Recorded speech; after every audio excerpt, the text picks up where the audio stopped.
But it has been hard. It's hard to run a company. It's hard to have this last name. Whether you're talking about losing money off your net worth, which certainly has happened to my father-in-law and by and large the Trump organization and our family, or just kind of feeling a little bit like an outcast sometimes. That certainly has happened. But for every one of those instances, you get the beverage napkin on an airplane with a note written on it from some person who I'll probably never see again saying, "We appreciate your family. Please thank your father-in-law." And I feel like throughout the course of this, despite the actual monetary costs and really so much that has felt like it's against us, it really has been incredible to see the love that we've been shown out there. And I think in many ways, that's what kept us all going throughout the course of all of this. It's a crazy world, crazy world. Somebody's gotta have to save you.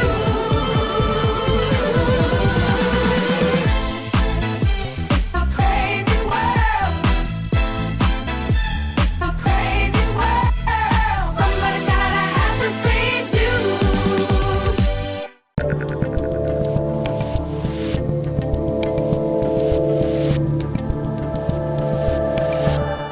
All right, Lara Trump, I feel like I don't have to give you a proper intro that I need to read off a prompter, but I also am not exactly sure what to call you at this point. You have like 20 hats, including a MAGA hat over there. You're doing a lot of stuff.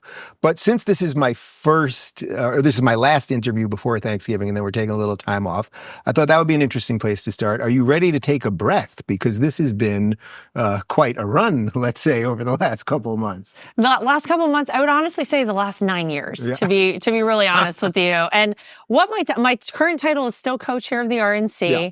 I also, you're right, I have a lot of other titles. I'm a mom, a wife, a daughter-in-law, all of those things as well. And kind of figuring out what the future holds and what my future title will ultimately be. But yeah, we're all, I think, ready to take a breath. But the interesting thing to me, I think, with all of this is that it really has felt like 9 years of kind of just like trudging through and putting our heads down and working hard, because even the first 4 years that Donald Trump was in the White House, I think we all saw it was just constant fighting and constant, trying to charge forward while having so much headwind. And so we all felt like we were constantly fighting. And I think what I felt the most on election night was really like a sense of relief that the country, I was like, oh, thank God, people know this man's not a monster. We're not horrible people. That was the overwhelming feeling. And so we've still been very busy, as it turns out. Yeah. But yeah, we could use a little holiday break. Do you host? Do you host Thanksgiving? What are you doing? Not Thanksgiving, Christmas. We'll go to my family's house in North Carolina, but we're going to be at Mar-a-Lago. You may have heard of it. Yes, I've been there once or twice. Yeah. So we'll be there. Yeah. So we'll do obviously some of the political stuff, but I do want to focus a little bit on the personal stuff that you just mentioned there about the never-ending part of this and the way the media has treated the family and all of you guys. Now that it feels like the culture has shifted, do you think that the president and you and the family, that everyone's ready to ride that it's going to be very different culturally, where it was still counterculture to be for Trump the first 4 years, where now it feels like the culture is actually going to be with Trump? That seems like a very different train, so to speak. Yeah, no, it feels, you can feel it. I think it's palpable out there. And certainly the win made it very clear if anyone had any questions as to where the majority of the country stands. But yeah, look, I think that we're all kind of open to seeing what the future holds. I think we've all been so entrenched in politics really for the past 9 years, like I said, that I think now we almost kind of feel like most of us in the family, like, okay, well, our job is done here. Like, we've actually made it to this point. And, my husband runs the Trump organization. Don is still involved in that, and my brother-in-law. And kind of everybody has a bit of their own pursuits. And so I kind of think it feels like now we have a chance to really see what else we can do out there in some kind of crazy way. What's been the cost for you guys? I mean, for Eric and for Don, I guess, and for all of you in terms of the business part of this and everything else, because it's hard enough to run a campaign when your life is politics, but you guys don't come from that world. Yeah. Well, look, I think it was very swift and immediate. basically moments after my father-in-law came down the escalator in 2015 to announce he was running for president.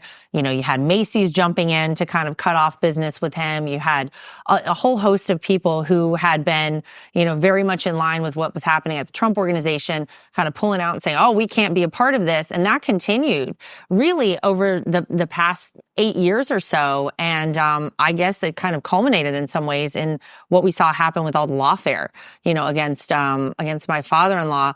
But it has been hard. It's hard to run a company. It's hard to have this last name.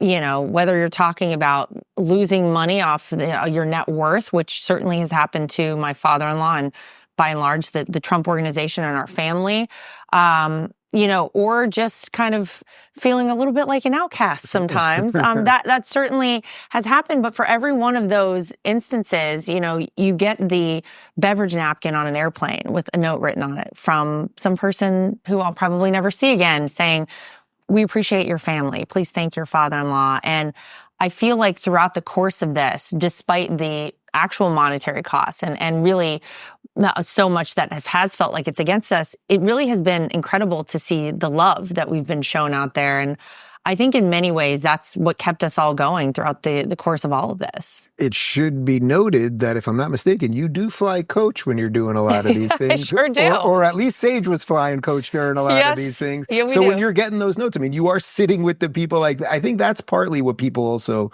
don't quite understand or maybe can't make sense of, that like you guys are actually kind of normal despite the bling and the gold and the name and everything else. Despite all my bling. Yeah, no, it's true. And look, that's how I grew up. And I don't want to get Kamala Harris on anybody, but I grew up in a middle-class family.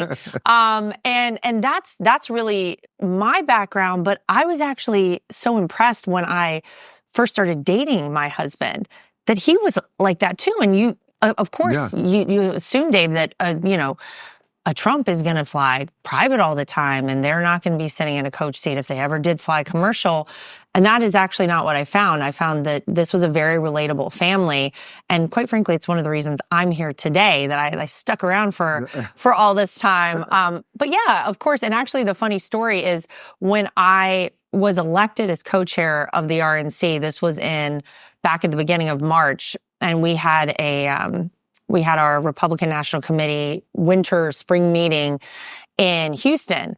And to leave Houston to fly back to Florida, I flew on a Spirit Airlines flight. Yeah. And I said, you know what? This is actually very indicative of how I hope that this organization is run from now to the end of the campaign, because we don't need to be spending excessive money on things that don't matter. We need to focus our money and our energy on what matters and on winning.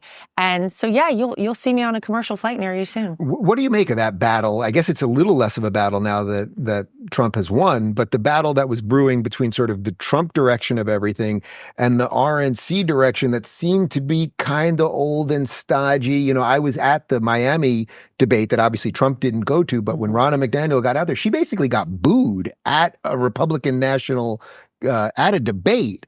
And then Vivek really went after her, and you can really just see the shift. The old guard is just kind of being let go, and there is this new thing. Well, I think, you know, if you go back to 2016 or even 2015, some of those primary debates, I think it was pretty clear at that point that the RNC was like, Donald Trump is a joke. This guy's never going to actually become president. We don't need to take this too seriously. And then I think it felt like to all of us in the family, as he started picking up steam, maybe there was some active resistance against him within the party. And you're right to say, like, the old guard, the establishment, that's how people kind of saw the RNC. And I really think that that's why it was important for the change to be made at the top at the RNC, because look, it is a very important element of winning a presidential campaign. You have to have an RNC that's going to work alongside of you if you want to be successful. And so, you know, you have to be elected into these positions, though. A lot of people think, oh, Donald Trump just plugged her in there. No, I was elected by the 168 members alongside Michael Whatley, our chairman. And I just think it was important because we made sure the second we got in there that there was no daylight between the campaign and the RNC. And I can very distinctly remember 2016, man, there was a lot of daylight between the two of them. So I think it was— To their credit, though, they didn't try to stop him, as far as I know. The Democrats really tried to stop their insurgent guy, Bernie, right? The Republicans, unless they did something that I don't know about, like No. it just happened. I think they were just kind of horrified just in not general. happy.